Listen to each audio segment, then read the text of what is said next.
Omicron के case अब देश में बढ़ते जा रहे हैं। देश की राजधानी दिल्ली और मुंबई की हालात देखकर लग रहा है कि मानो ये ओमिक्रॉन वेरिएंट का हॉट स्पॉट बन जाएंगे।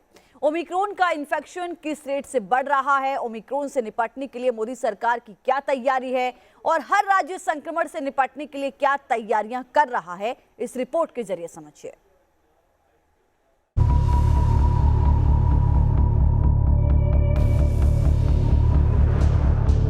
ओमिक्रॉन को लेके सब लोग काफ़ी चिंतित हैं क्योंकि पूरी दुनिया भर से जो खबर आ रही है उसके हिसाब से बहुत तेज़ी से फैलने वाला वायरस है। ओमिक्रॉन के जनवरी-फरवरी की वेव के लिए तैयार रहना चाहते हैं, अभी से बूस्टर लगाना मेरे विचार से ज़रूरी है। ओमिक्रॉन कोरोना का वो वेरिएंट जिसने पहले दुनिया के होश उड़ाए और अब ओमिक्रॉन भारत के लिए सिर दर्द बनता दिख रहा है। ओमिक्रॉन से निपटने के लिए किस तरह केंद्र और राज्य सरकार एक कमर कस रही है, ये भी आपको बताएंगे। लेकिन पहले समझिए ओमिक्रॉन को क्यों माना जा रहा है बढ़ता हुआ खतरा। 2 दिसंबर को देश में ओमिक्रॉन का पहला केस मिला था। 14 दिसंबर को ये केस हो गए 50, यानी 12 दिन में 50 गुना बढ़ोतरी। 14 से 17 दिसंबर यानी 3 दिन के अंदर केस की तादाद 50 से बढ़कर 100 हो गई, यानी 3 दिन में दुगने। 17 से 21 दिसंबर के बीच ओमिक्रॉन के केस 100 से बढ़कर 200 हो गए, यानी 4 दिन में दुगने। और 23 दिसंबर तक ये केस 200 से बढ़कर 300 हो गए, यानी सिर्फ 2 दिन के अंदर 100 मामलों की बढ़ोतरी। ये ग्राफ साफ साफ बता रहा है कि अगर 100 के मानक पर देखें तो ओमिक्रॉन के संक्रमण का वक्त कम होता जा रहा है, यानी इन्फेक्शन रेट तेजी से बढ़ रहा है। इसी वजह से मोदी सरकार ने ओमिक्रॉन के खतरे को देखते हुए हालात का जायजा लिया और कुछ कदमों को तय किया। इस मीटिंग के बाद सभी राज्यों को सभी किस्म की सावधानियों को बरतने के निर्देश दिए गए। कोविड कंट्रोल मैनेजमेंट के लिए स्थानीय प्रशासन विवेक अनुसार कदम उठाए। त्योहारों के मद्देनजर राज्य सरकारें जरूरी पाबंदियां लगाएं। वैक्सीनेशन की रफ्तार को और तेज किया जाए। केंद्र सरकार के स्वास्थ्य सचिव ने साफ तौर पर कहा है कि आने वाला समय चूंकि फेस्टिवल्स का समय है, क्रिसमस त्योहार का समय है, नए साल के जश्न का समय है, ऐसे में सभी राज्य अतिरिक्त अलर्ट रहें क्योंकि जमीन पर आने वाला समय ओमिक्रॉन के प्रसार को लेकर सबसे अहम हो सकता है। और सबसे अहम चीज कोरोना को लेकर के डबल डोज, जी हाँ, वायरस के खिलाफ सबसे अहम प्रभावशाली हथियार डबल डोज को डोर टू डोर हर घर में पहुंचाने के लिए सभी राज्यों को केंद्र सरकार ने दिशा निर्देश जारी किए हैं। देश में ओमिक्रॉन के मामलों को देखा जाए तो अब तक 17 राज्य और केंद्र शासित क्षेत्रों में ओमिक्रॉन के मामले सामने आ चुके हैं। उत्तर में लद्दाख से लेकर दक्षिण में तमिलनाडु तक ओमिक्रॉन का संक्रमण दर्ज किया गया है। अब तक पूर्वोत्तर से ओमिक्रॉन के मामले सामने नहीं आए हैं। राज्यों में ओमिक्रॉन के बढ़ते मामलों के मद्देनजर दिल्ली सरकार ने भी कमर कस ली है, क्योंकि कोरोना की पहली और दूसरी वेव के दौरान राजधानी दिल्ली इन्फेक्शन की हॉट स्पॉट बन गई थी। अगर ये फैलता बहुत तेज़ी से तो हमारा वो वाला इंफ्रास्ट्रक्चर काफ़ी स्ट्रांग होना चाहिए। तो हमने 3 लाख टेस्ट डेली करने की अपनी कैपेसिटी बनाई है। तो होम आइसोलेशन को हम काफ़ी स्ट्रांग करने जा रहे हैं।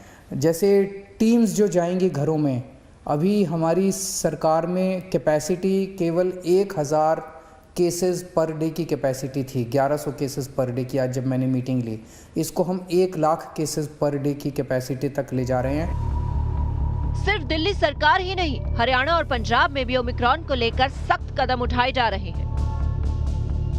हरियाणा सरकार ने ऐलान कर दिया है कि जिन लोगों ने दोनों डोज नहीं ली है वो सार्वजनिक स्थानों पर नहीं जा पाएंगे। वहीं पंजाब सरकार ने घोषणा कर दी है कि जिन सरकारी कर्मचारियों ने वैक्सीन नहीं ली है उनकी सैलरी रोक दी जाएगी। ओमिक्रॉन के बारे में कहा जा रहा है कि इसका मोर्टेलिटी रेट डेल्टा वेरिएंट से कम है, लेकिन जिस तरह ब्रिटेन से लेकर दक्षिण अफ्रीका तक ओमिक्रॉन का संक्रमण चंद दिनों के अंदर फैला, वो सीधी चेतावनी है। अगर इंडिया वाले सावधान नहीं रहे तो इन्फेक्शन की टेंशन कई गुना बढ़ जाएगी। Team news nation. एक ओर ओमिक्रॉन से निपटने के लिए दिन रात तैयारियां की जा रही हैं तो दूसरी ओर लापरवाहों की पूरी जमात है। जी हां, ओमिक्रॉन के लिए मानो अपना दरवाजा खोले बैठे हों। कहीं प्रशासन की लापरवाही से ओमिक्रॉन का मरीज ट्रेस नहीं होता तो कहीं जनता भूल गई है कि कोरोना अभी गया नहीं है। आपको दिखाते हैं किस तरह कुछ लापरवाह ओमिक्रॉन के इन्फेक्शन को दे रहे हैं इन्विटेशन और कैसे ट्रेसिंग में लापरवाही हो रही है, कैसे बाहर से आने वाले लोग अपने फोन बंद करके गायब हो गए हैं। अगर कोरोना की तीसरी लहर आई तो वही लोग जिम्मेदार ठहराए जाएंगे जो लाख बार कहने के बाद भी सावधानी बरतने को राजी नहीं है।